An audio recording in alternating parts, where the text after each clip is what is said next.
Are the legends true that the Holy Grail was once housed in this castle? Coming up on Architecture Codex. Architecture Codex. If you want to see more, subscribe.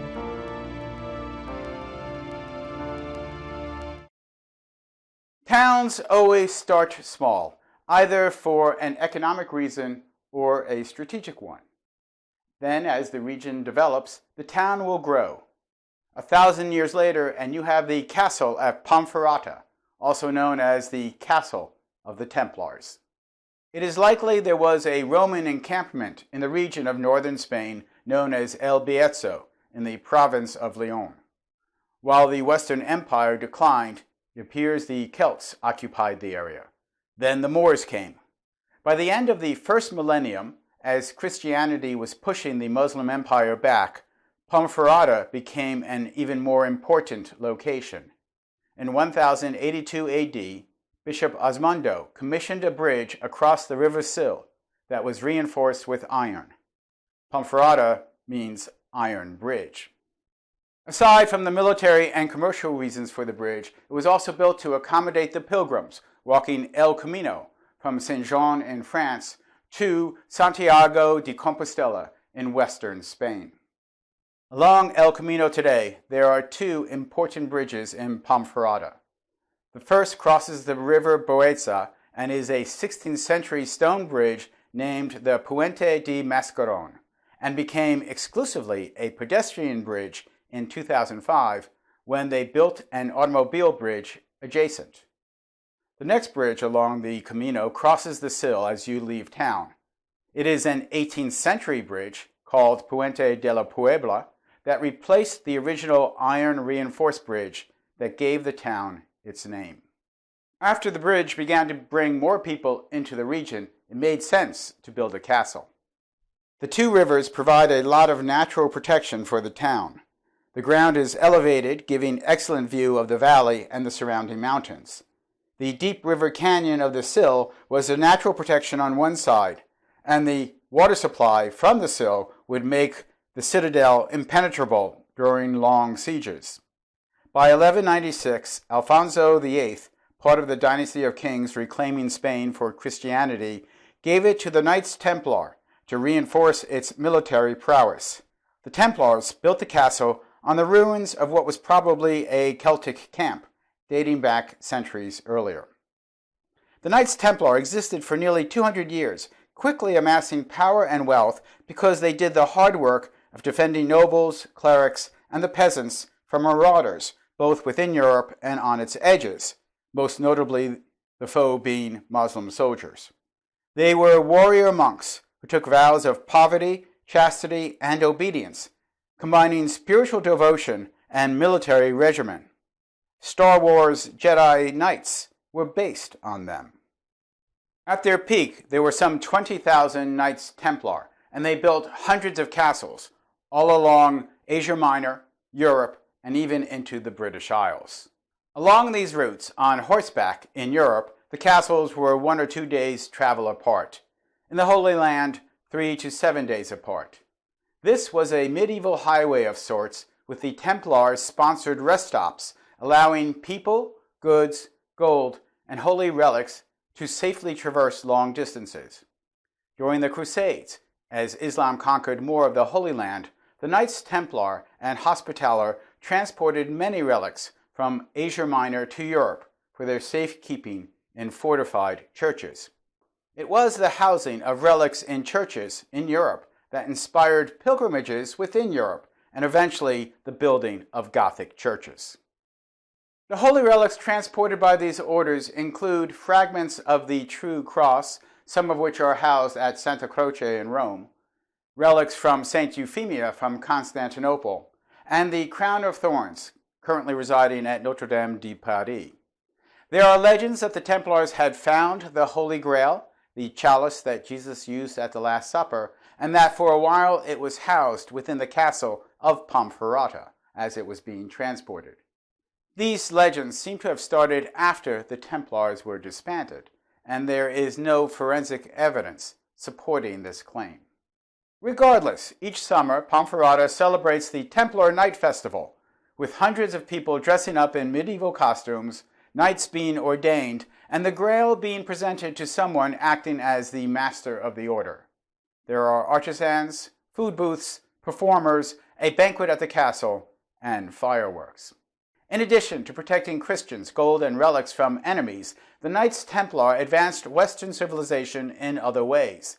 They created modern banking by allowing travelers to deposit gold in one fort, travel to another with merely a sealed and signed letter, and extract gold from another fort. This system allowed pilgrims to travel without risk of losing all their wealth to robbers. So when you see a Templar fort, think ATM. They formalized methods to manage the estates, farms, and vineyards of many nobles. Since they were papally decreed, they were exempt from local laws, showing the advantage of international organizations. And so it was easy to hate them the way that people hate international corporations today. It was through the conflicts of the Crusades, in which the Knights Templar were critical participants, that Northern Europeans relearned about cutting stone because they needed to build castles. This acquired skill contributed to the burst of Gothic cathedral construction. When an organization gets that big and successful with that kind of concentration of money, it can create jealousies. And so King Philip IV disbanded the Knights in 1307, ostensibly because he said they were morally corrupt, or just as likely because he owed them so much money. The Knights were arrested, falsely charged, some confessed, some were tortured, and some were burned at the stake. Most historians accept that the Knights Templar were destroyed in the early 14th century, but some claim they still exist as an underground and still wield influence. On the other hand, it's very easy for a bunch of guys, whether they be criminals, do-gooders, or history nerds, to claim that they are true descendants of the original Knights Templar. There was another group called the Knights of St. John, also known as the Knights Hospitaller, which did the same sort of thing. I would not call them rivals or enemies, but they were competitive. The Hospitallers started as a medical order caring for pilgrims, but they too morphed into warrior monks out of necessity. Remember, there was little enforcement of law and order. Physical might with a sword and armor was the primary form of justice. Our word hospitable and hospital are derived from the medieval practice of monasteries accommodating the travelers and taking care of the sick. The Latin root is the word hospes, meaning guest. After the Templars were disbanded, the Knights Hospitaller took over many of their responsibilities. Today, the castle at Ponferrada covers about 2 acres in the center of town. The original stone Templar castle is the much smaller stronghold on the north, what is called the Old Castle and the Old Tower. While the Templars might have used the area outside the castle, much of that ground is behind the walls that were added by subsequent occupants. Beginning in the 15th century, the first Count of Lemos, Pedro Alvarez Osorio, obtained the domain after marrying Beatriz de Castro, the heiress of the Duke of Arjona. Osorio built 6 towers, the Marklin, Cabrera, Caracoles, Malpica, Malvecino, and the Homenage. He also built the main entrance gate with the moat and the Renaissance Palace. Later, the Catholic monarchs built some more towers. I went into depth on castle building in Architecture Codex video number 35 on the Castillo di San Felipe in Cartagena, Colombia, and number 25 on Mont Saint-Michel, if you want to review those videos. It appears that instead of being idle between conflicts, the occupants of the castle would dig tunnels. Some tunnels are reported to have connected to other buildings, like the Cornatel Castle and the Carecedo Monastery, each about 10 miles away. This may be legend, but it sort of helps with the wild stories about the Templars. These tunnels would allow escape, but also bring in supplies during long sieges, when a surrounding army might try to starve out the inhabitants of a castle. The Mortar Cave led to the Sil River, which helped preserve their water supply during siege, but also allowed smuggling along the rivers. There are carvings on the walls of the tunnel, which is subject to speculative interpretation. Some say the tunnels have clues to what might have happened to the Holy Grail. This could be valid, or this could be like trying to interpret graffiti in the New York City subway as having some sort of religious significance. After the Templars, the Count of Limon, the Catholic monarchs, the castle was employed by many other armies, including Napoleon's army. But by the start of the 20th century, when castles proved themselves inadequate for modern warfare, the city was selling its stones for building projects, in essence, pilfering their own history. Conservation efforts came later.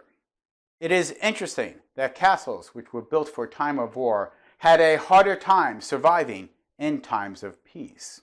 And to think it all started with a bridge built for those questing to walk holy pilgrimage to Santiago de Compostela. What is your name? I'm Michael Molinelli. What is your quest? This is Architecture Codex. What is your favorite color?